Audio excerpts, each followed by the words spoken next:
La lluvia caía a cántaros, convirtiendo las calles madrileñas en verdaderos ríos.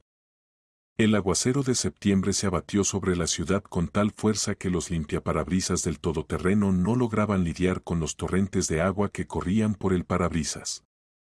El conductor, un profesional experimentado que trabajaba para Rodrigo Barrios desde hacía 10 años, por primera vez en mucho tiempo sentía inquietud al mirar por el espejo retrovisor a su jefe. Rodrigo Barrios estaba sentado en el asiento trasero, apretando el teléfono en sus manos. El millonario de 45 años, cuyo imperio empresarial incluía 23 centros comerciales y 15 complejos de oficinas por toda España, ahora parecía un padre común y corriente desesperado. Su apariencia siempre impecable, traje caro, reloj, cabello perfectamente peinado, todo eso parecía haber perdido sentido. En la pantalla del teléfono brillaba el último mensaje del doctor Serrano: Rodrigo, el estado de Catalina es crítico. El corazón está fallando. Ven inmediatamente. Apenas queda tiempo. El mensaje había llegado hacía 43 minutos y cada segundo contaba. Más rápido, Miguel, dijo Rodrigo con voz ronca, permitiéndose por primera vez en todos los años de conocerse alzar la voz al conductor. Perdone, don Rodrigo, respondió Miguel, los atascos son terribles. La lluvia ha paralizado todo el centro. Pero ya casi llegamos, mire, ahí está la clínica. Rodrigo miró por la ventana y vio el edificio conocido de la Clínica Cardioquirúrgica Ramón y Cajal. Allí, entre esas paredes, luchaban por la vida de su única hija. Catalina, de 18 años, egresada de un gimnasio de élite, que debía ingresar dentro de 2 meses a la London School of Economics, ahora yacía en cuidados intensivos con un diagnóstico que sonaba como una sentencia. Miocardiopatía dilatada con desenlace en insuficiencia cardíaca terminal, recordó las palabras del cardiólogo jefe de la clínica. Desafortunadamente, don Rodrigo, esta enfermedad progresa rápidamente. Tenemos como máximo 24 horas. 24 horas. Solo 24 horas lo separaban de perder lo más querido que tenía. Su esposa Ana había muerto 5 años atrás de cáncer, y desde entonces Cata era todo para él, el sentido de la vida, la razón para despertarse por las mañanas, el estímulo para trabajar y desarrollar el negocio. Soñaba con transferirle su imperio, verla feliz, casarla, mimar a los nietos. Hemos llegado, don Rodrigo, dijo Miguel, deteniendo el coche en la entrada principal. Rodrigo agarró el paraguas y saltó del coche. El aguacero inmediatamente se abatió sobre él, a pesar del paraguas, empapando los zapatos caros y los pantalones. Pero le daba igual, se apresuraba hacia su hija, hacia su pequeña Cata, que podía en cualquier momento. No, gritó, ahuyentando el terrible pensamiento. Esto no va a pasar. Encontraré la manera de salvarla. Cualquier dinero, cualquier médico, aunque sea de Israel, aunque sea de Alemania. Pero incluso pronunciando estas palabras, comprendía su falta de sentido. Durante las últimas 2 semanas había consultado con los mejores cardiocirujanos del mundo. El profesor Müller de Múnich, el doctor Kramer de Asuta, todo un equipo de médicos israelíes, todos decían lo mismo: demasiado tarde. Se requiere un trasplante de corazón, pero en tal estado la paciente no resistirá la operación. Rodrigo caminaba rápidamente hacia la entrada cuando de repente una figura oscura le cortó el paso. Levantó los ojos y vio ante sí a un hombre mayor de unos 65 años.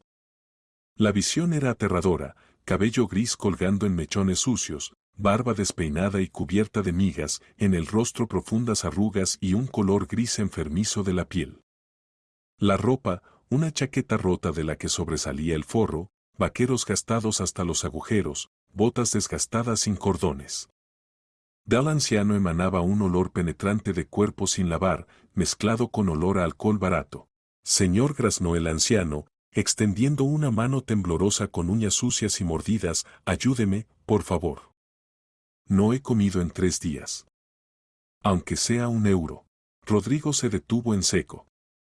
En este momento, cuando su hija se moría, cuando cada segundo contaba, este vagabundo se atrevía a mendigar. La ira, que se había acumulado en él durante semanas de impotencia ante la enfermedad de su hija, encontró de repente una salida. «¡Lárgate!», rugió, su voz resonó como eco en las paredes del edificio. «¡Lárgate de aquí!». Rodrigo se lanzó hacia adelante y empujó con fuerza al anciano en el pecho. Este, debilitado por el hambre y el alcohol, no se mantuvo en pie y cayó con un golpe sordo sobre el asfalto mojado, golpeándose dolorosamente la espalda. «¡Idiota viejo!», siguió gritando Rodrigo, de pie sobre el caído. «A mi hija le quedan como máximo 24 horas. Como máximo 24 horas, ¿entiendes? Y tú estorbas bajo mis pies con tu mendicidad». Varios transeúntes se detuvieron, mirando con reproche la escena, pero Rodrigo estaba ciego de ira y desesperación. El anciano se levantaba lentamente, haciendo muecas de dolor, sus manos temblaban aún más fuerte. «Mi única hija se está muriendo». La voz de Rodrigo se quebró en un grito. «Tiene 18 años. Toda la vida por delante. ¿Y tú? Tú». Se cayó, respirando pesadamente, dándose cuenta de que se estaba desahogando con una persona inocente. Pero el dolor era tan fuerte que necesitaba volcarlo en alguien. El anciano finalmente se puso de pie, se sacudió la chaqueta sucia y lentamente levantó los ojos hacia el millonario enfurecido. Y Rodrigo vio de repente esos ojos, grises, profundos, llenos de comprensión y compasión. En ellos no había ni ira ni resentimiento, solo una tristeza infinita y algo más. «¿Sabiduría? Permítame ayudarle a usted y a su hija», dijo el anciano en voz baja, y su voz, a pesar de la ronquera, sonaba sorprendentemente calmada y segura. Rodrigo se quedó boquiabierto. Esperaba cualquier cosa, insultos, quejas, amenazas de llamar a la policía, pero no esto. «¿Qué?», preguntó, no creyendo a sus oídos. «Dije, permítame ayudarle a usted y a su hija», repitió el anciano, limpiándose con la manga el rostro mojado por la lluvia. Rodrigo se rió, histéricamente, dolorosamente. «¿Tú?», gritó. «¿Tú vas a ayudar? Pero si eres un vagabundo, un alcohólico, un mendigo, ¿qué puedes hacer? ¿Recitar un conjuro? ¿O curar con vodka?». «Puedo más de lo que parece», respondió el anciano calmadamente, sin prestar atención al tono burlón. «Me llamo Bruno Montero. Soy médico». «¿Médico?». Rodrigo se rió de nuevo, pero la risa se le atascó en la garganta. Algo en la manera de comportarse de esta persona le hizo dudar de sus suposiciones. A pesar de la apariencia repugnante, el anciano hablaba con corrección, su dicción era clara, y en su mirada se leía esa seguridad que solo viene con una gran experiencia profesional. «¿Qué clase de médico eres tú?», lanzó Rodrigo con desprecio, pero su voz ya sonaba menos segura. «Cardiocirujano», respondió simplemente Bruno. «Profesor de cardiocirugía». Mejor dicho, lo era. Si su hija tiene el corazón enfermo, puedo ver su historial médico y, posiblemente, ayudar. Rodrigo estaba bajo la lluvia, sin sentir cómo el agua corría por su cabello y se deslizaba por el cuello de la camisa. ¿Cardiocirujano? ¿Este vagabundo era cardiocirujano? Era absurdo. Pero algo dentro de él, la intuición paterna o simplemente la desesperación, susurraba: ¿y si dice la verdad? ¿Y si esta es tu última oportunidad? Escuche. Bruno dijo, tratando de controlarse. Me disculpo por haberle empujado. Es solo que me estoy volviendo loco de dolor. Lo entiendo, asintió el anciano. Yo mismo soy padre. Mejor dicho, lo era. ¿Qué le pasa a su hija? Miocardiopatía dilatada. Etapa terminal. Los médicos dicen que como máximo 24 horas. La voz de Rodrigo temblaba. Bruno lo miró atentamente. ¿Qué edad tiene la niña? 18. ¿Cuánto tiempo lleva enferma? Hace un mes comenzaron los desmayos. Después la disnea. En 2 semanas el estado empeoró drásticamente. Bruno frunció el ceño. Progresión rápida en una paciente joven. Interesante. ¿Y qué exámenes le hicieron? Rodrigo sintió como el corazón comenzó a latir más rápido. Esta persona hacía las preguntas correctas, como un médico, y no como un charlatán. Todo lo posible. ECG, ecocardiografía, resonancia magnética del corazón, coronariografía. ¿Le hicieron biopsia del miocardio? No, los médicos dijeron que era demasiado arriesgado en su estado. Bruno se quedó pensativo, y Rodrigo notó cómo cambió su rostro. Apareció esa concentración que tienen las personas profundamente sumergidas en reflexiones profesionales. ¿Sabe qué dijo finalmente Bruno? No arriesgo nada si veo su historial médico. Y usted no pierde nada excepto tiempo. Pero si estoy en lo cierto en mis sospechas. ¿Qué sospechas? Posiblemente el diagnóstico esté mal puesto. Posiblemente haya una oportunidad de ayudar a su hija. Rodrigo estaba bajo el aguacero y sentía cómo dentro de él luchaban el sentido común y la desesperación paterna. El sentido común decía, es una idea delirante. Los mejores médicos del país han examinado a Katá. Pero la desesperación susurraba, ¿y si tiene razón? ¿Y si esta es la última oportunidad? Está bien, dijo finalmente. Vamos. Pero si me está engañando. No estoy engañando, respondió Bruno calmadamente. No tengo razones para mentirle. He perdido todo lo que se puede perder. Pero el deber médico permanece. Se dirigieron hacia la entrada de la clínica, y Rodrigo notó que aunque el anciano estaba mal vestido y evidentemente enfermo, caminaba con seguridad, como una persona que sabe a dónde va. Y esto le dio un poco de esperanza, esa esperanza que no había tenido durante 2 semanas. Bruno Montero estaba sentado en un banco en el pasillo de la clínica, con la espalda apoyada contra la pared fría. Sus manos temblaban no solo por el frío, sino también porque no había bebido en casi 24 horas. Cada célula de su cuerpo exigía alcohol, pero algo lo retenía. Tal vez era la última manifestación del deber profesional, o tal vez la esperanza de redención. 10 años atrás, ni en la peor pesadilla podía haberse imaginado en tal situación. Bruno Montero, lumbrerar de la cardiocirugía mundial, profesor que salvó miles de vidas, autor de una metodología revolucionaria de operaciones cardíacas en recién nacidos. Su nombre era conocido en las mejores clínicas del mundo, lo invitaban a dar conferencias en Harvard y la Sorbona. Los recuerdos llegaron con tal fuerza que gimió de dolor.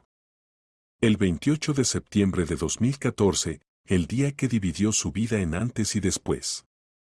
Acababa de terminar una operación de 7 horas en el corazón de un niño de 3 años. La operación había sido perfecta, el pequeño estaba salvado. Bruno estaba en el quirófano, quitándose los guantes, cuando le llamaron del aeropuerto de Bruselas. ¿Profesor Montero? La voz del despachador temblaba. Ha ocurrido una desgracia. El vuelo SN 2847 desde Madrid. El avión se estrelló al aproximarse para el aterrizaje. Bruno recordaba cómo el teléfono se le cayó de las manos. El vuelo SN 2847. Precisamente en ese vuelo volaban hacia él su esposa Verónica y su hija Nelly. Debían celebrar el aniversario de bodas y el cumpleaños de Nelly. ¿Sobrevivieron? Preguntó con voz ronca, recogiendo el teléfono. Lamentablemente, no respondió el despachador. Los 137 pasajeros y 8 miembros de la tripulación murieron. En ese momento algo se rompió en él para siempre. Se desplomó en el suelo del quirófano y comenzó a gritar, gritó tanto que acudieron enfermeras, anestesistas, otros médicos. Pensaron que tenía un ataque, llamaron a cardiólogos. Pero ¿cómo explicarles que este corazón simplemente se había desgarrado de dolor? El funeral fue una pesadilla. 2 ataúdes con restos, uno de Verónica, otro de Nelly.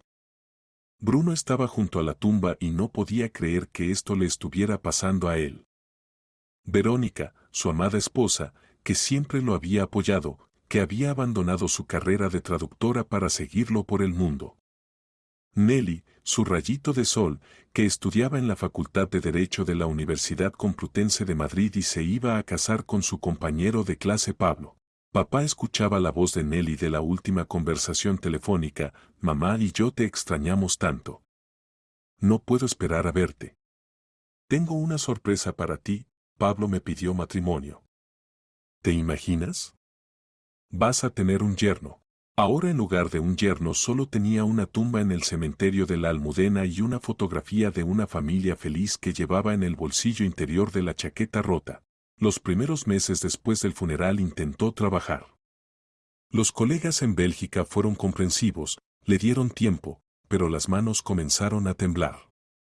Durante una operación de reemplazo de válvula aórtica en una niña de 5 años, sus manos temblaron tanto que el asistente tuvo que tomar el bisturí. Bruno le dijo entonces el jefe del departamento, Dr. Van der Berg, necesitas vacaciones. Vacaciones prolongadas. Pero ninguna vacación podía curar la herida en el alma. Comenzó a beber, primero por las noches, para dormir sin pesadillas, luego por las mañanas, para encontrar fuerzas para levantarse de la cama. Coñac, whisky, vodka, todo lo que pudiera ahogar el dolor aunque fuera por unas horas. Profesor Montero recordaba la voz del decano de la Facultad de Medicina, entendemos su dolor, pero no podemos permitir que aparezca en las clases en tal estado. Los estudiantes se quejan de que huele a alcohol. El despido de la universidad fue solo el comienzo del fin. Luego lo despidieron de la clínica cuando apareció ebrio de guardia. Después vendió el apartamento en Bruselas, simplemente se lo dio por la mitad del precio al primer comprador que aceptó comprarlo. El dinero se fue en alcohol en unos pocos meses. Regresó a Madrid, pero tampoco encontró paz aquí. Los viejos amigos y colegas al principio trataron de ayudar, pero él rechazaba a todos. El profesor Iglesias del Hospital Ramón y Cajal le ofreció trabajo, pero Bruno ni siquiera pudo acudir a la entrevista, la víspera se fue de borrachera. Bruno lloraba a su prima hermana Leticia, te estás matando. Verónica y Nelly no querrían verte así. No te atrevas a recordarlas. Gritaba él en respuesta. No te atrevas. Debería haber volado con ellas. Debería haber muerto junto con ellas. Los últimos 5 años vivió en el sótano de un edificio de 9 plantas en la calle de Alcalá. Allí lo llevó Sergio, otro alcohólico degradado que conoció en la estación de Atocha. En el sótano vivían otros 5 vagabundos, todos con sus terribles historias. Un militar retirado que no pudo superar la muerte de su hijo en una misión militar. Una anciana a la que echaron de casa sus propios hijos. Un joven que se enganchó a las drogas. El sótano era húmedo y frío, olía a orina y moho. En invierno se envolvían en mantas viejas encontradas en contenedores de basura, en verano se refugiaban del calor yendo a pasos subterráneos y allí pidiendo limosna. Bruno dormía en cartón, se cubría con un abrigo viejo que recogió de la basura. Cada mañana se despertaba con un pensamiento, encontrar dinero para una botella. Pedía limosna, a veces trabajaba en el mercado, descargaba camiones, barría. En todo un día lograba ganar para una botella del vino más barato. A veces, en raros momentos de sobriedad, se acercaba a un espejo roto en el sótano y se miraba. El cabello gris colgaba en mechones sucios, la barba estaba despeinada, los dientes amarillos por la nicotina. Las manos temblaban. ¿Dónde estaba ese elegante profesor en traje caro que hablaba en conferencias internacionales? ¿Dónde estaba esa persona que podía realizar una operación de 12 horas sin temblar? Verónica susurraba, dirigiéndose a la fotografía, perdóname. No pude. No pude vivir sin ustedes. Pero hoy algo cambió. Cuando vio el sufrimiento en los ojos de este millonario, cuando escuchó sobre la hija moribunda, algo despertó en su alma muerta. Tal vez eran los fantasmas de Verónica y Nelly que le susurraban, ayúdalo. Salva a esta niña. Esta es tu oportunidad de redención. La voz de Rodrigo lo arrancó de los dolorosos recuerdos. Vamos. El doctor Serrano accedió a mostrarte el historial médico. Bruno se levantó con piernas de algodón y siguió al millonario. Caminaron por los pasillos de la clínica y él sentía como los olores familiares de antisépticos y medicamentos despertaban en él algo hace tiempo olvidado. Sus instintos profesionales, que habían dormido 10 años, lentamente despertaban. Tal vez, pensó, tal vez esta sea mi última oportunidad de volver a ser humano. La última oportunidad de hacer algo bueno antes de morir. La habitación 312 impresionó a Bruno por su equipamiento. Aquí había equipos con los que solo podía soñar 10 años atrás. Múltiples monitores mostraban parámetros vitales de la paciente en tiempo real. Un aparato de ventilación artificial susurraba silenciosamente, manteniendo la respiración. Los infusores introducían lentamente medicamentos a través del catéter venoso central. En la cama del hospital yacía una chica muy joven. Catalina Barrios parecía una princesa durmiente de un cuento, largo cabello castaño trenzado cuidadosamente, el rostro, a pesar de la palidez enfermiza, conservaba rasgos infantiles. Solo tenía 18 años, toda la vida debería estar por delante. Rodrigo se acercó a la cama de su hija, su rostro se distorsionó de dolor. Tomó su mano fría en sus palmas y la llevó a los labios. Catita, mi ángel susurró, y su voz temblaba, papá está aquí. Todo está bien. La operación fue exitosa. ¿Vas a vivir? ¿Qué me pasó? Preguntó Catá, tratando de recordar los últimos eventos. Estuviste muy enferma. El corazón. La voz de Rodrigo temblaba. Pero ahora todo pasó. Te operaron los mejores cirujanos del mundo. Catá trató de sentarse, pero el padre la retuvo suavemente. No te apresures. Necesitas recuperarte gradualmente. Los médicos dijeron que los primeros días necesitas estar acostada. Recuerdo los desmayos, dijo Catá, la disnea. Y después todo como en una niebla. No pienses en eso, respondió Rodrigo. Lo principal es que estás con nosotros. Bruno estaba en el umbral de la habitación y su mirada profesional automáticamente leía las indicaciones de los monitores. Frecuencia cardíaca, 130 latidos por minuto, críticamente alta.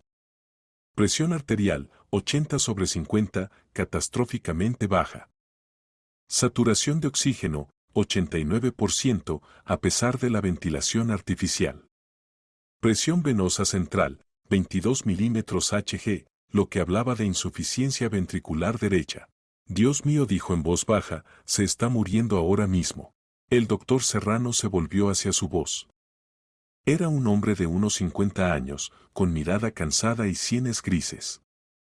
Jefe del departamento que había visto muchas muertes, pero cada una de ellas le quitaba un pedazo del alma. ¿Y usted quién es? Preguntó severamente, observando al extraño visitante en ropa sucia. Esto es. Rodrigo titubeó, comprendiendo lo absurdo que sonaba. Dice que es médico. Doctor Serrano, hemos probado todo. Las consultas con los mejores cardiólogos del mundo no dieron nada. ¿Qué perdemos si ve su historial? Serrano miró a Bruno escépticamente de pies a cabeza. Ante él estaba un evidente vagabundo, cabello sucio, barba despeinada, ropa rota, olor a alcohol. Pero algo en los ojos de esta persona lo hizo sospechar. En esos ojos se leía esa seguridad profesional que solo viene con una experiencia enorme. ¿Y usted, dijo Serrano, tiene educación médica? ¿Y en general, cómo llegó a cuidados intensivos? La tengo, respondió Bruno calmadamente, y su voz, a pesar de la ronquera, sonaba sorprendentemente segura.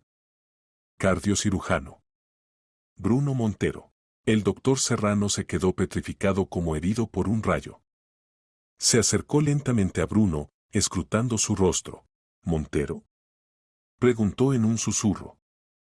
¿No será el mismo profesor Montero que trabajó en la Universidad Médica de Bélgica? ¿Quién desarrolló la metodología de operaciones cardíacas en recién nacidos? ¿El autor de la operación de Montero? El mismo, asintió Bruno cansadamente. Pero como usted. Serrano no podía creer a sus ojos. Profesor, he leído todos sus trabajos. Aprendí con sus metodologías. ¿Pero qué le pasó? La vida pasó, respondió Bruno amargamente. A veces rompe a las personas de tal manera que no se pueden reparar. Serrano se acercó más, estudiando el rostro de la leyenda de la cardiocirugía. Sí, a pesar de la apariencia aterradora, los rasgos del rostro, la forma de la nariz, los ojos, todo hablaba de que ante él estaba realmente el famoso profesor Montero. Dios mío, susurró. Pensé que había muerto. Después de desaparecer de Bélgica nadie sabía. Mejor hubiera muerto, interrumpió Bruno. Muestre el historial de la paciente. El tiempo es valioso. Serrano con manos temblorosas le entregó una carpeta gruesa con documentos médicos. Bruno la tomó, y Rodrigo notó cómo cambió su rostro. Apareció esa concentración que tienen los verdaderos profesionales. Bruno abrió la carpeta y comenzó a estudiar. Primero leía lentamente, analizando cuidadosamente cada línea, luego cada vez más rápido. Sus dedos, a pesar del temblor, hojeaban las páginas con seguridad, deteniéndose en datos clave. SG murmuró. Miren aquí. Ondas Q profundas en derivaciones V1, V3, pero no hay ampliación de QRS. En la miocardiopatía dilatada debe haber ampliación. Serrano se inclinó sobre el historial. Ecocardiografía, continuó Bruno. Grosor de las paredes del ventrículo izquierdo 14 milímetros, del derecho 8. En la forma dilatada las paredes deben ser delgadas, no engrosadas. Pero las cavidades están expandidas. Comenzó Serrano. Sí, pero miren la función diastólica. Bruno señaló con el dedo el gráfico. Tipo restrictivo de llenado ventricular. E/diagonal A igual a 3,2. Tiempo de desaceleración del llenado diastólico temprano, 120 milisegundos. Esta es la imagen clásica de miocardiopatía restrictiva. Serrano revisaba rápidamente los datos. Su rostro se volvía cada vez más sorprendido. Coronariografía, continuó Bruno. Las arterias coronarias están intactas. Pero miren la hemodinámica pulmonar, presión en la arteria pulmonar 60 milímetros de mercurio, presión de enclavamiento 28. Esto es restricción. Dios mío, susurró Serrano. ¿Pero cómo pudimos equivocarnos?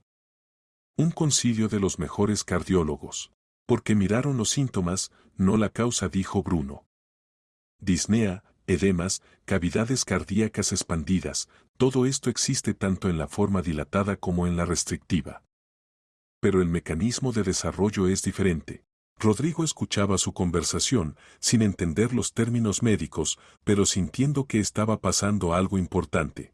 ¿Entonces se puede ayudar?, preguntó con voz temblorosa. Si es amiloidosis del corazón u otro proceso infiltrativo, entonces sí, respondió Bruno. Se necesita resección endomiocárdica con prótesis valvular. La operación es compleja, pero factible. Pero tales operaciones no se hacen en España, objetó Serrano.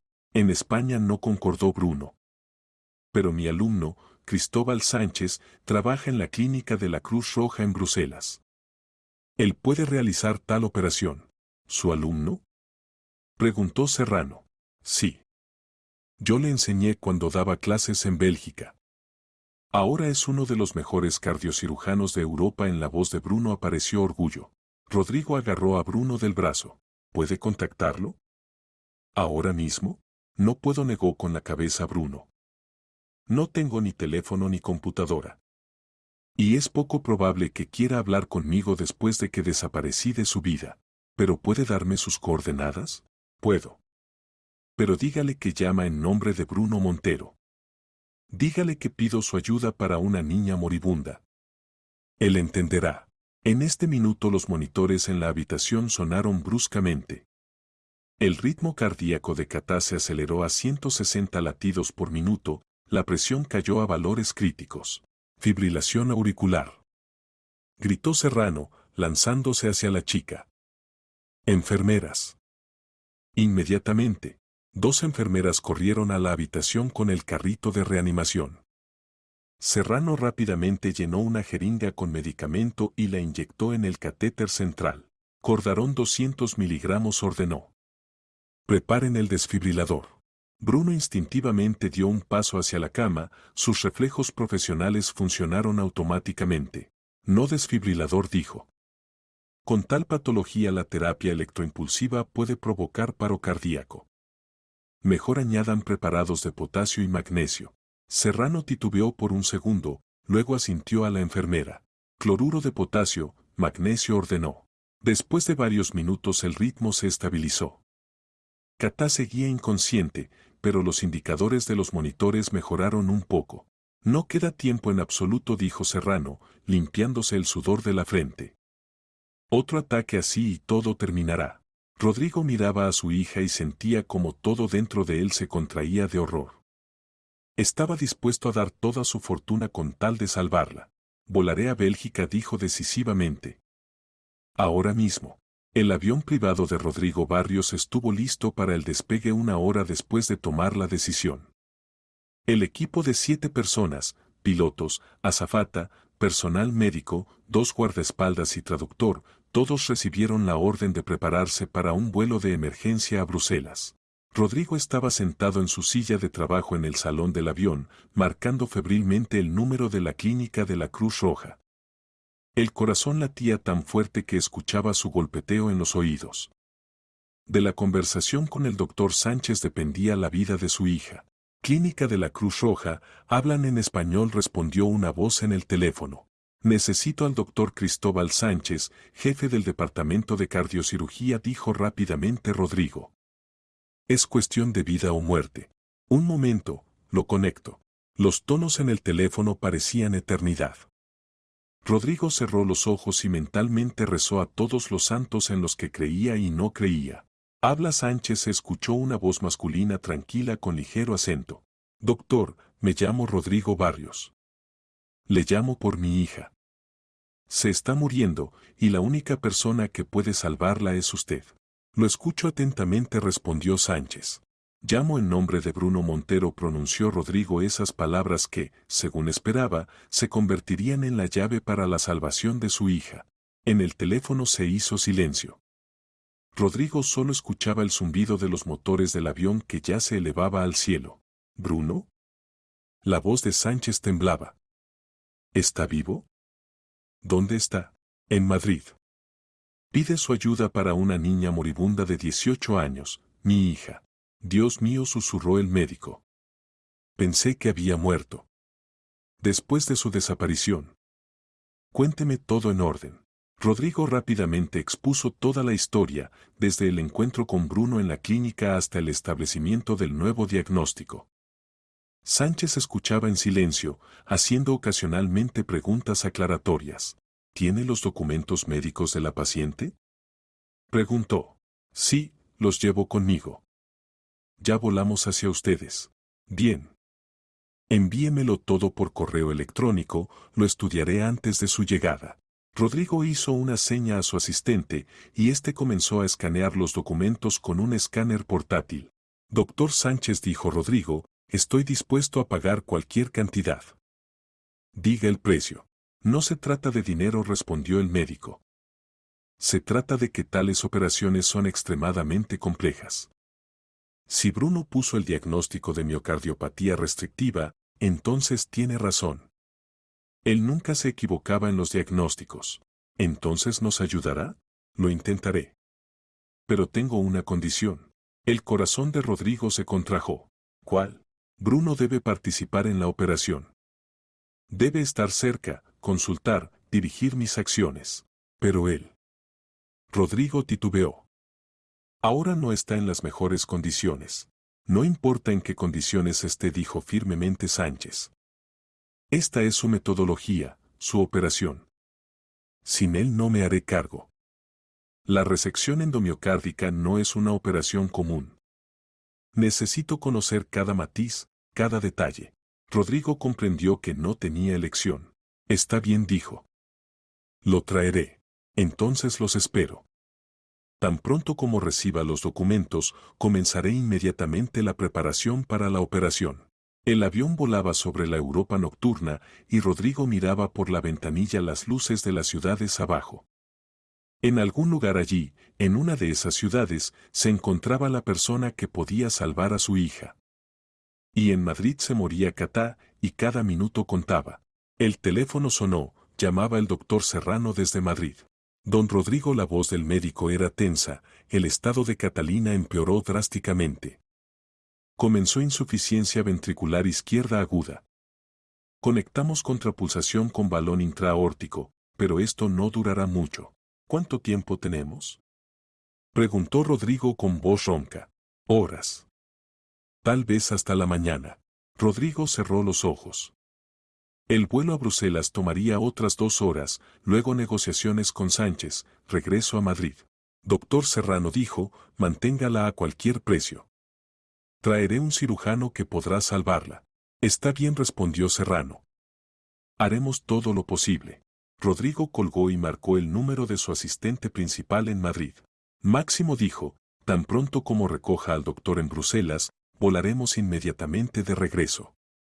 Y además, encuentre a ese Montero. Parece que vive en algún sótano. Encuéntrelo y espere mis instrucciones. 1 hora después Rodrigo recibió respuesta de Sánchez por correo electrónico, estudié los documentos. El diagnóstico de Bruno es correcto. Es miocardiopatía restrictiva, probablemente sobre la base de amiloidosis. Operable. Listo para volar a Madrid, pero la operación solo con el maestro. Sin Bruno no me haré cargo. El avión se acercaba al aterrizaje en el aeropuerto de Bruselas. Rodrigo miraba las luces de Europa y pensaba que nunca en la vida había experimentado tal tensión. Incluso cuando se decidían negocios multimillonarios, cuando su imperio colgaba de un hilo, no sentía tal miedo, porque entonces se trataba de dinero. Y ahora, de la vida de su única hija. La clínica de la Cruz Roja los recibió con pasillos fríos y blancura estéril de las paredes. Eran las 4 de la mañana, pero el doctor Sánchez los esperaba en su oficina. Era un hombre de unos 40 años, de estatura media, con ojos marrones atentos y movimientos seguros de cirujano. ¿Ustedes Barrios? Preguntó, extendiendo la mano. Soy Cristóbal Sánchez. Doctor, gracias por aceptar recibirnos, respondió Rodrigo, estrechando la mano extendida. Pasen, siéntense, Sánchez señaló con un gesto la silla. Cuénteme sobre Bruno. ¿Cómo está? ¿Dónde ha estado todos estos años? Rodrigo contó todo lo que sabía sobre la vida del profesor Montero después de la tragedia. El rostro de Sánchez se volvía cada vez más triste. Traté de encontrarlo después del funeral de Verónica y Nelly dijo. Vine a Bruselas, llamé a todos los conocidos.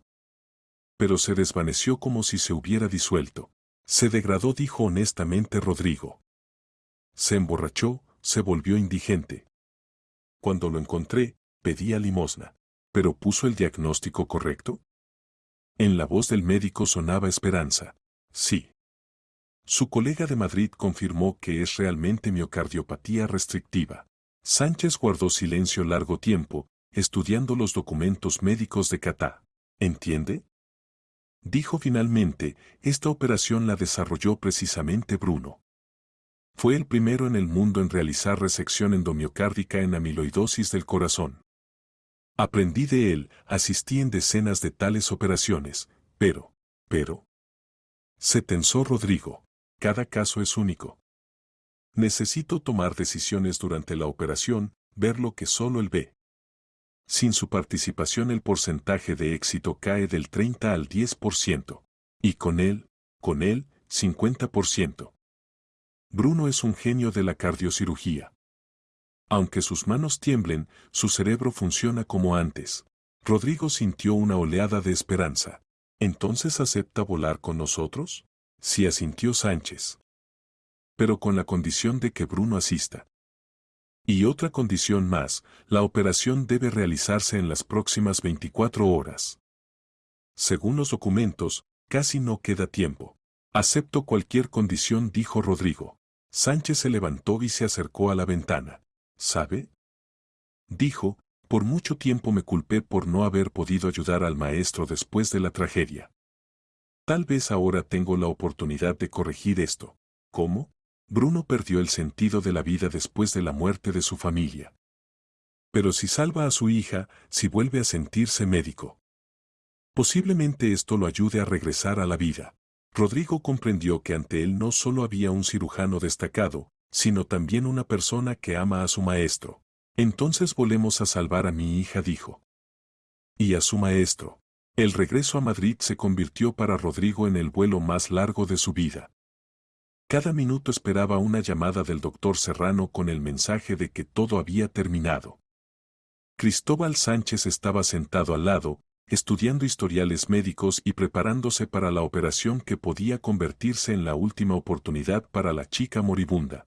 Señor Barrios, dijo Cristóbal, dejando a un lado los documentos, debo ser honesto con usted.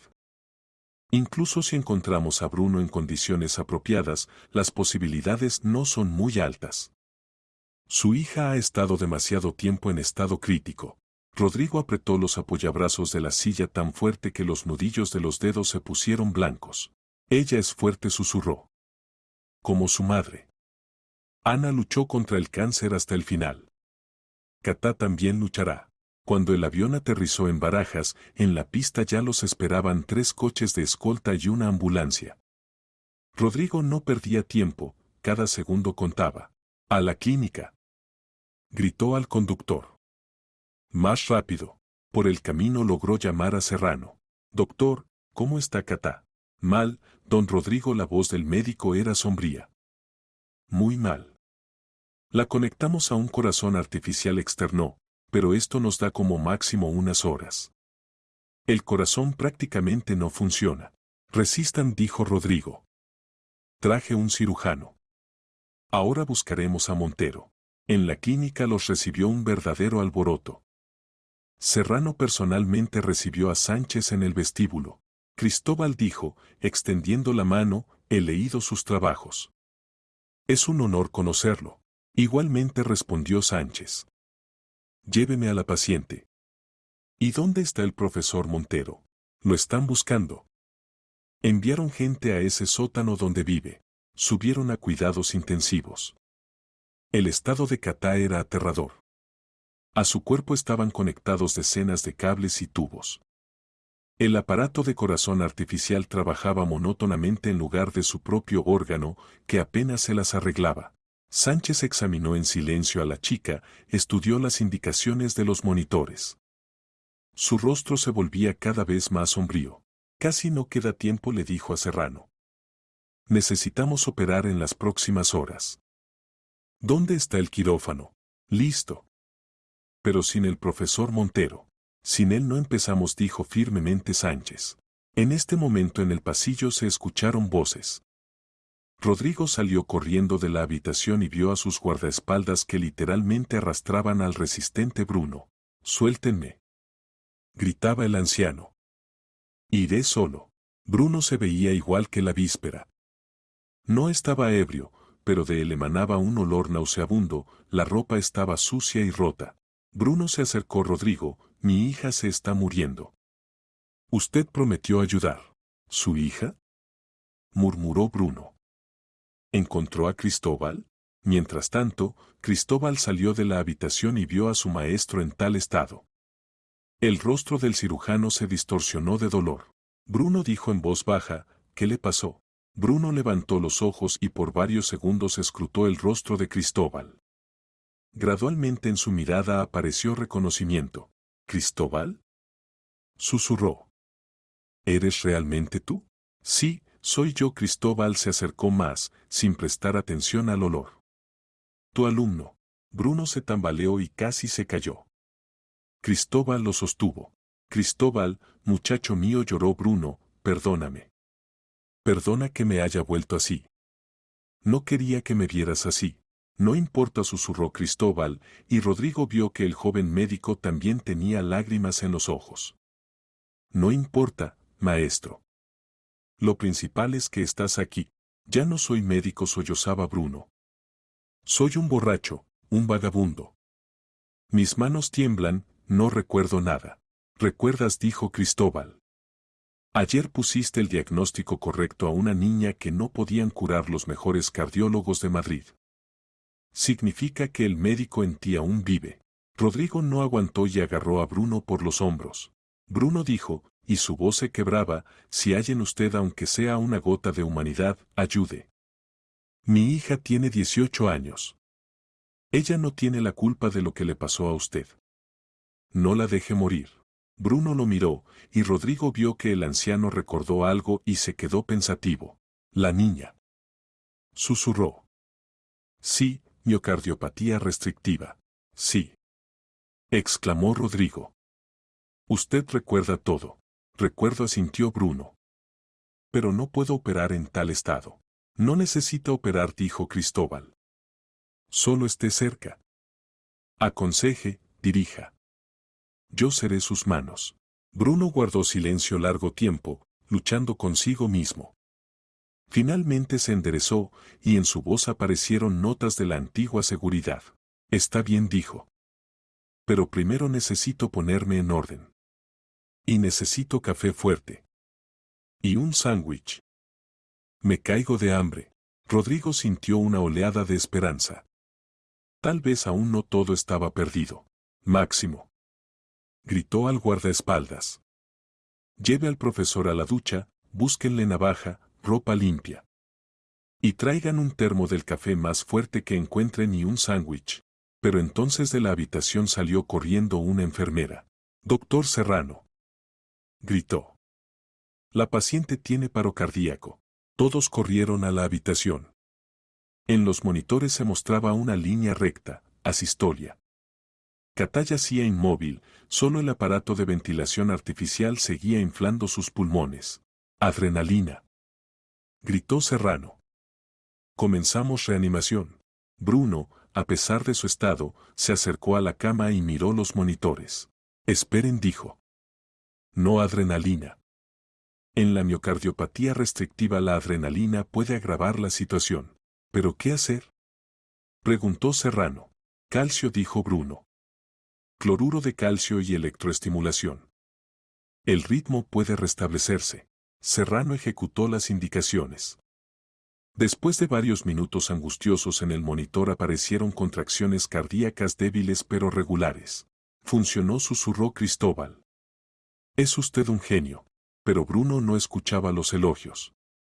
Miraba a Katá y veía en ella a su hija muerta Nelly. La misma juventud, la misma indefensión. No la dejaré morir, dijo en voz baja. Cristóbal, prepara el quirófano. Vamos a salvar a la niña.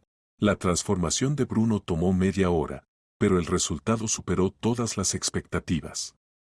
Dao Baño salió una persona completamente diferente, limpio, bien afeitado, con traje médico y zuecos, con cabello peinado cuidadosamente hacia atrás. Solo los ojos permanecían rojos, y las manos aún temblaban ligeramente. El café ayudó, le dijo a Rodrigo. Gracias por la ropa y el sándwich. Hacía tiempo que no me sentía humano. Rodrigo lo miraba y no podía creer que fuera el mismo indigente al que había empujado 2 días atrás. Ante él estaba un hombre respetable en el que se adivinaban los rasgos de la antigua grandeza. ¿Listos para empezar?, preguntó Rodrigo. Listo, respondió Bruno, y por primera vez en muchos años su voz sonaba segura. Cristóbal revisaba las radiografías de Katá cuando se abrió la puerta.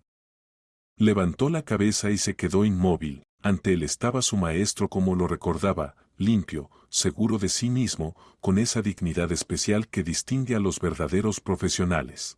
Bruno, completamente diferente, reconozco en usted a mi maestro, susurró Cristóbal, y su voz temblaba de emoción.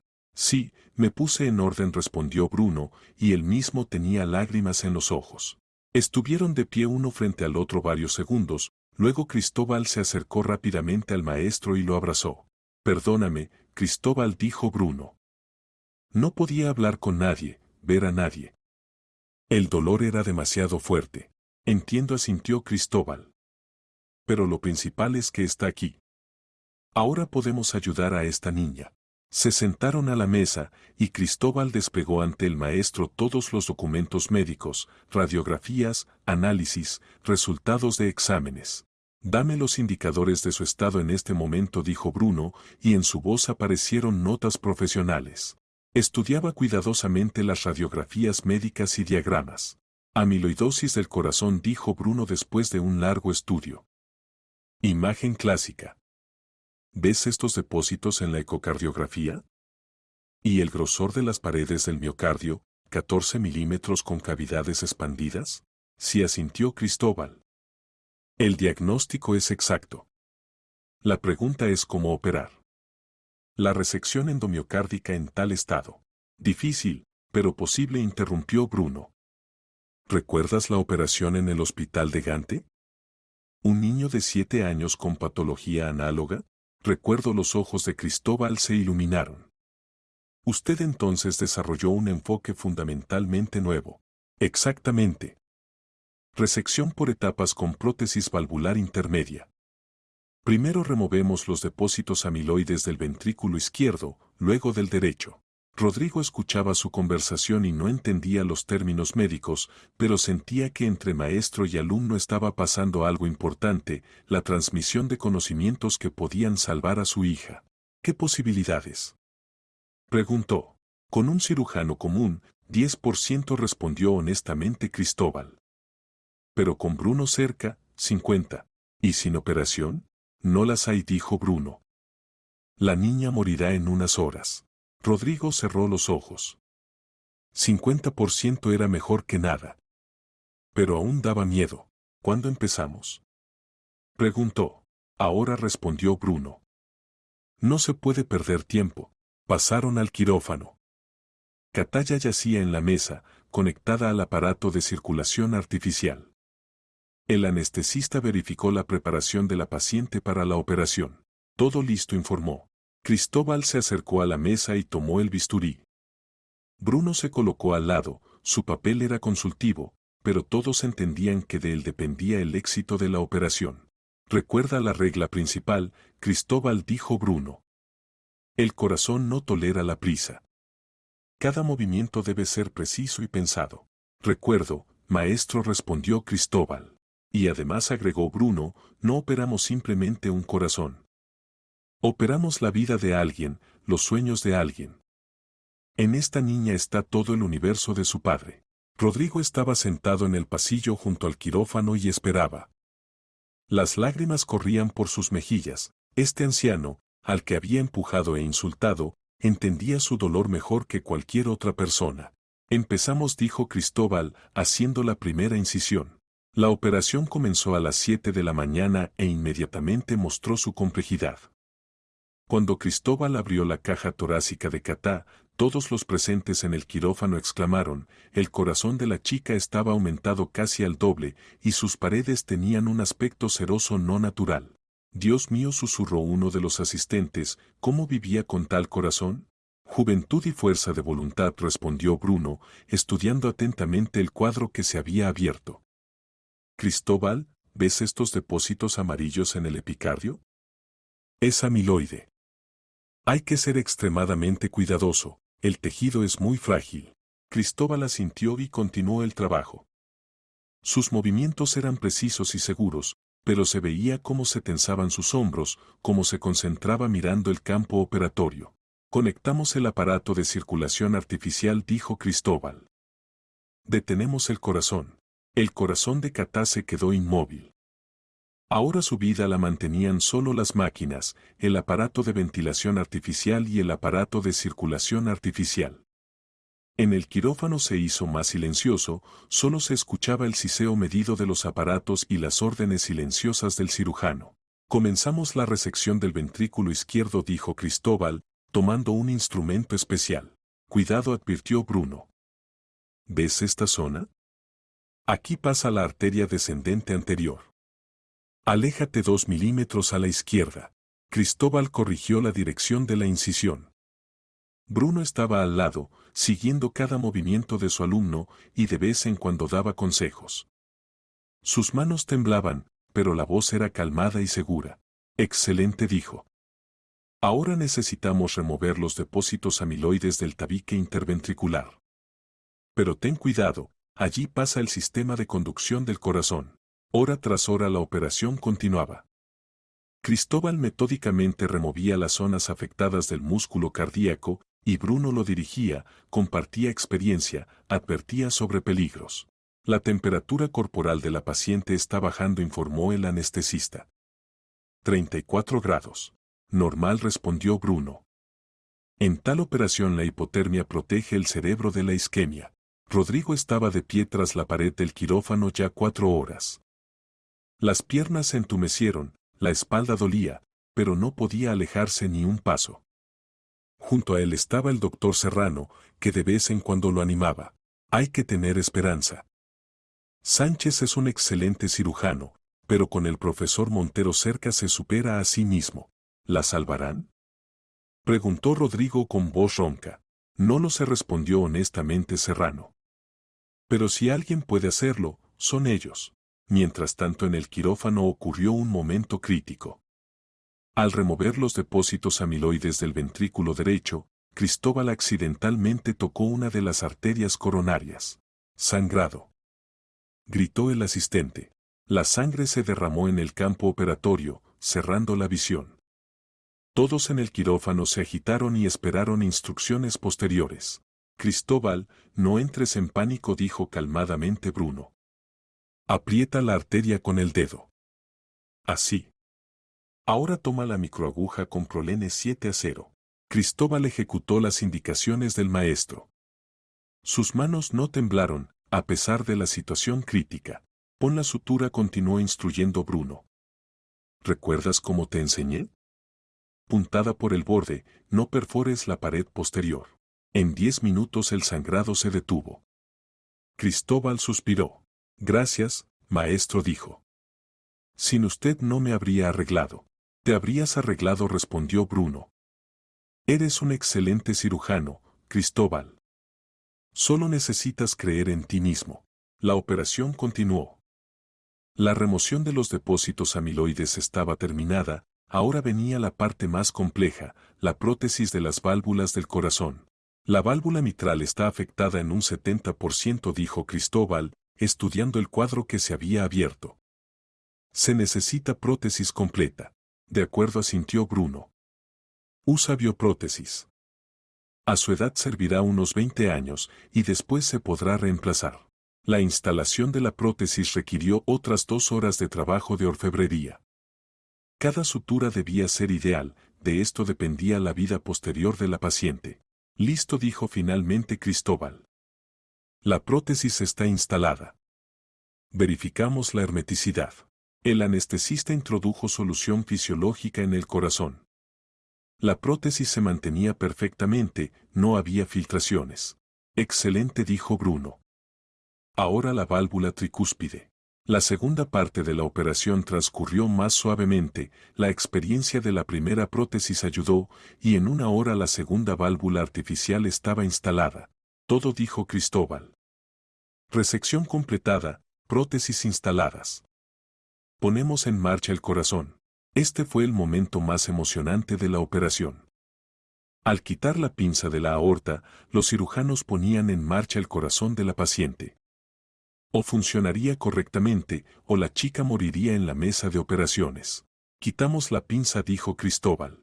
El corazón lentamente comenzó a contraerse. Primero irregularmente, luego cada vez más rítmicamente. Los monitores mostraron parámetros estables, frecuencia cardíaca, presión arterial, gasto cardíaco. Funciona, susurró Cristóbal. Por supuesto que funciona, sonrió Bruno. Eres un excelente cirujano, hijo. En el quirófano sonaron aplausos contenidos del personal médico. Rodrigo en el pasillo los escuchó y lloró de alivio. La operación terminó exitosamente, anunció Cristóbal. La paciente se traslada a cuidados intensivos. Cuando salieron del quirófano, Rodrigo se lanzó hacia ellos. ¿Cómo está?, preguntó con voz temblorosa. La operación fue exitosa, respondió Cristóbal. Pero aún es temprano para celebrar. Las próximas 24 horas serán críticas. ¿Vivirá?, insistió Rodrigo. Bruno puso la mano en el hombro del millonario. Vivirá, dijo. Su hija es una luchadora. Se las arreglará. Y por primera vez en muchos días Rodrigo creyó que su Catá tenía futuro. Catá recobró la conciencia 18 horas después de la operación. Lo primero que vio al abrir los ojos fue el rostro de su padre, inclinado sobre su cama. Se veía agotado, sin afeitar, envejecido unos 10 años en estos días, pero en sus ojos brillaba tal felicidad que la chica involuntariamente sonrió. «Papá», susurró con voz débil, y esta palabra le pareció a Rodrigo la música más hermosa del mundo. «Estoy aquí», Solecito respondió, apretando su mano. «Todo está bien. La operación fue exitosa. Vas a vivir». «¿Qué me pasó?», preguntó Catá, tratando de recordar los últimos eventos. «Estuviste muy enferma». El corazón. La voz de Rodrigo temblaba. Pero ahora todo quedó atrás. Te operaron los mejores cirujanos del mundo. Katá trató de sentarse, pero el padre la retuvo suavemente. No te apresures. Necesitas recuperarte gradualmente. Los médicos dijeron que los primeros días necesitas estar acostada. Recuerdo los desmayos, dijo Katá, la disnea. Y después todo como en niebla. No pienses en eso, respondió Rodrigo. Lo principal es que estás con nosotros. Al cuarto entró Cristóbal Sánchez. Sonreía, por primera vez en mucho tiempo después del encuentro con el maestro. ¿Cómo está nuestra paciente?, preguntó. Mejor, respondió Katá. Gracias, doctor. Siento que puedo respirar. Por primera vez en muchas semanas respiro fácilmente. Es una buena señal, asintió Cristóbal. Su corazón ahora funciona normalmente. Pero hay otra persona a quien debe agradecer. Hizo una seña para que entrara Bruno. El viejo profesor se detuvo en el umbral, avergonzado de acercarse más. En el traje nuevo, peinado cuidadosamente, se veía como un médico sólido, pero en los ojos aún se leía la inseguridad de una persona que durante mucho tiempo había estado en el fondo de la vida. Este es Bruno Montero, dijo Cristóbal. Precisamente él puso el diagnóstico correcto e hizo posible su salvación. Katá miró hacia él con gratitud. En sus ojos jóvenes no había juicio ni perplejidad, solo reconocimiento sincero. Gracias, dijo simplemente, pero en esta palabra había tanto calor que Bruno sintió como algo se descongelaba en su alma muerta. De nada, respondió, y su voz temblaba. Lo principal es que te estás recuperando. ¿Cómo agradecerle?, preguntó Katá. Me dio una nueva vida. Bruno no pudo contener las lágrimas. Esta niña con su simplicidad y bondad rompió el hielo que había aprisionado su corazón durante largos años. Solo vive, susurró. Y sé saludable y feliz. Rodrigo se levantó de la silla y se acercó a Bruno. Bruno dijo solemnemente, usted salvó a mi hija. Nunca lo olvidaré. Dígame qué puedo hacer por usted. Nada, negó con la cabeza Bruno. Solo cumplí con mi deber médico. No, dijo firmemente Rodrigo. Esto es más que deber. Tengo una propuesta que cambiará su vida. Bruno lo miró con interés. ¿Cuál? Quiero abrir una clínica privada de cardiocirugía, continuó Rodrigo. Moderna, con el mejor equipamiento del mundo. Y quiero que usted la dirija. Bruno se quedó inmóvil.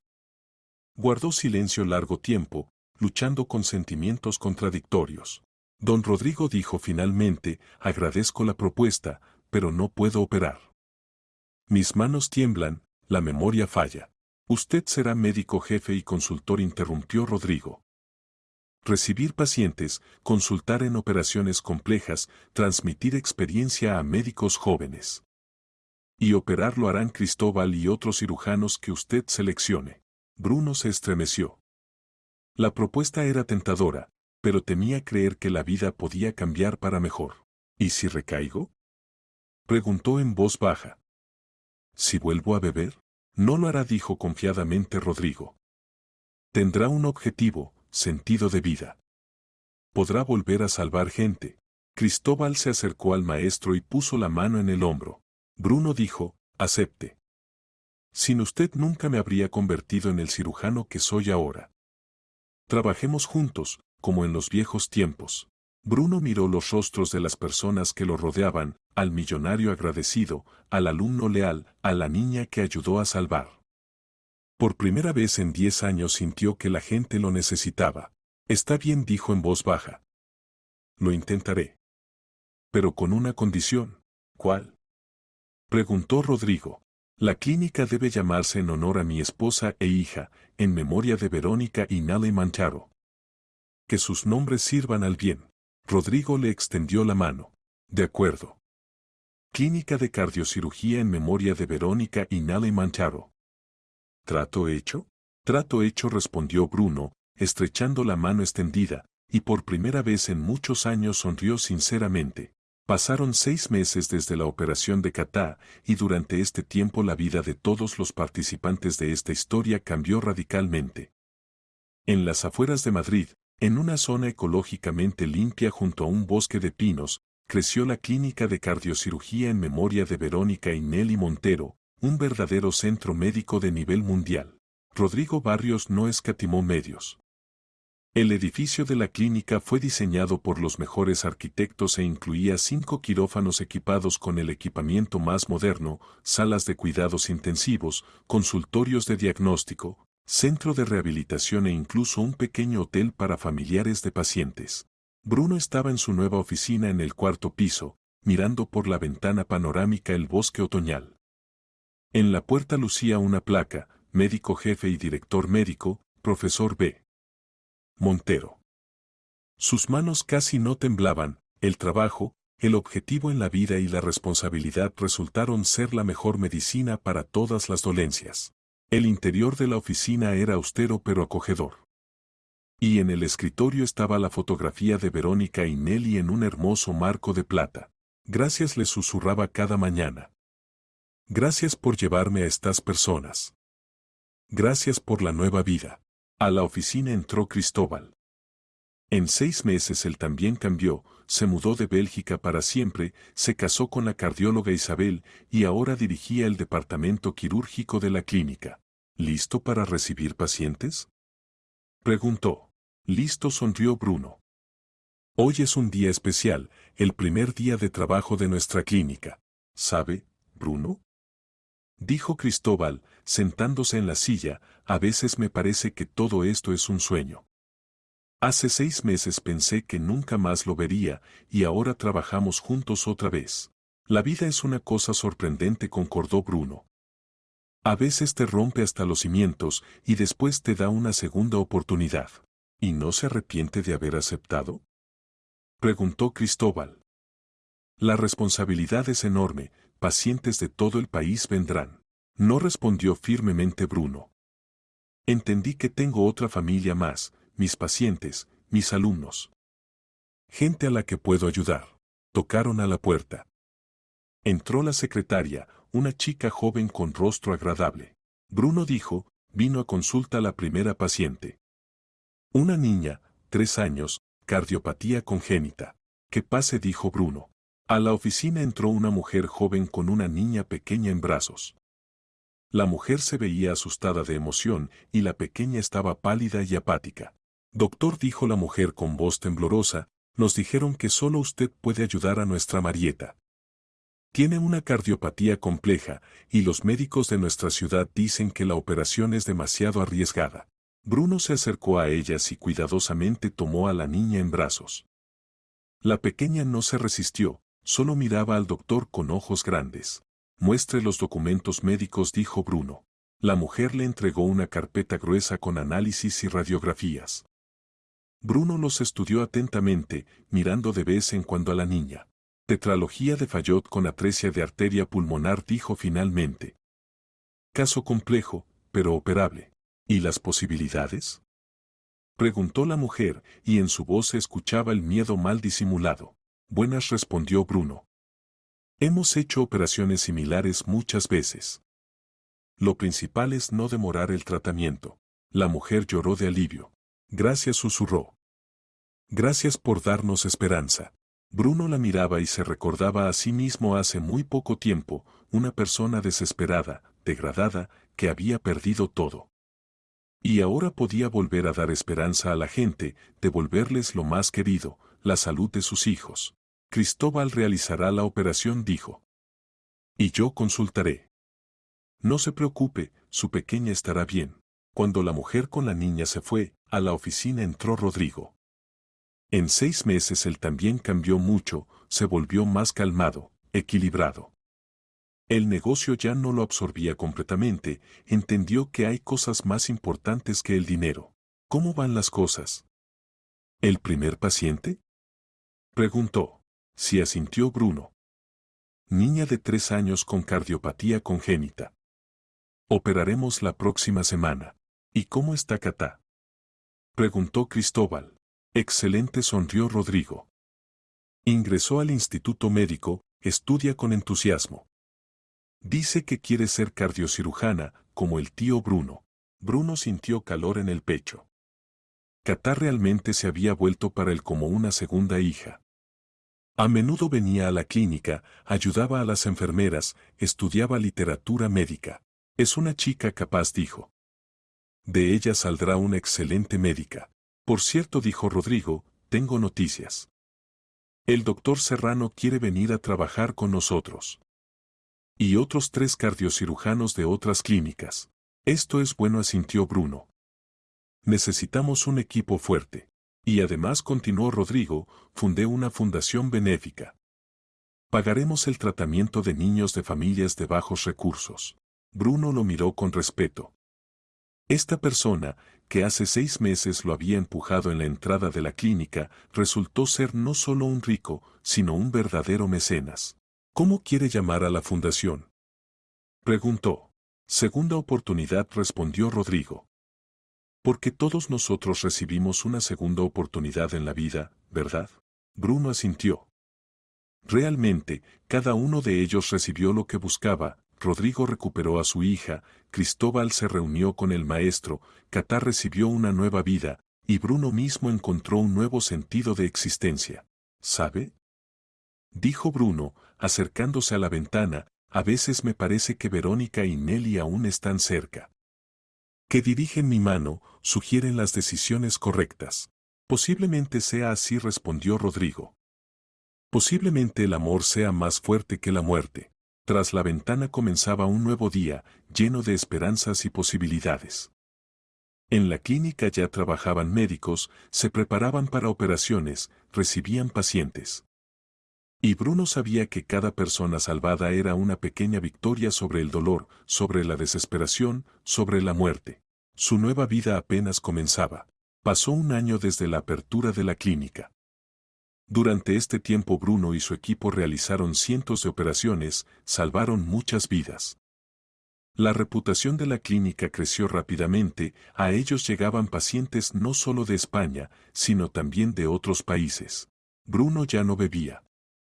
El trabajo lo absorbía completamente, dándole lo que había perdido muchos años atrás, la sensación de ser necesario y útil.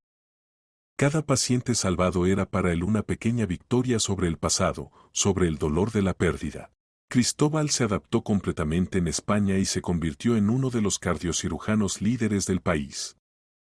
Realizaba las operaciones más complejas, pero siempre consultaba con el maestro antes de tomar decisiones importantes. En la clínica trabajaban médicos jóvenes que aprendían de Bruno.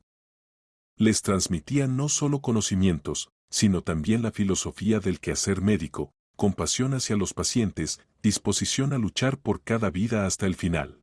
Una vez por la tarde, cuando la jornada laboral llegaba a su fin, Bruno estaba sentado en su oficina, estudiando la historia clínica de un paciente complejo. Tocaron a la puerta. Adelante, dijo. A la oficina entró una mujer joven con un niño pequeño en brazos. Se veía preocupada. Doctor, dijo, me dijeron que usted puede ayudar a mi hijo. Tiene una cardiopatía, y los médicos dicen que la operación es muy arriesgada. Bruno miró al pequeño. El niño no tenía más de 1 año, pero ya se veía que estaba gravemente enfermo. Muestre los documentos médicos, dijo Bruno. La mujer le entregó una carpeta con análisis. Bruno los estudió atentamente. El caso era complejo, múltiples defectos de desarrollo del corazón que requerían una serie de operaciones. Difícil, dijo honestamente. Pero posible. Será necesario realizar varias operaciones por etapas. ¿Y qué posibilidades hay?, preguntó la mujer con voz temblorosa. Buenas, respondió Bruno. Hemos hecho operaciones similares. Lo principal es no perder tiempo. La mujer lloró de alivio. Gracias, susurró. Gracias por darnos esperanza. Bruno la miraba y se recordaba a sí mismo hace 1 año, una persona desesperada, degradada, que había perdido todo. Y ahora podía volver a dar esperanza a la gente, devolverles lo más querido, la salud y la vida de sus seres queridos. A menudo recordaba esa noche lluviosa de septiembre cuando su destino cambió en la entrada de la clínica. Entonces 2 personas estaban al borde de la desesperación, uno por el dolor, otro por la enfermedad de su hija. Bruno reflexionó. Tal vez su esposa e hija no simplemente abandonaron este mundo, sino que cumplieron su misión, le enseñaron a valorar la vida y ayudar a otros. Pasaron otros 5 años. La clínica en memoria de Verónica y Nelly Montero se convirtió en uno de los centros cardioquirúrgicos líderes no solo de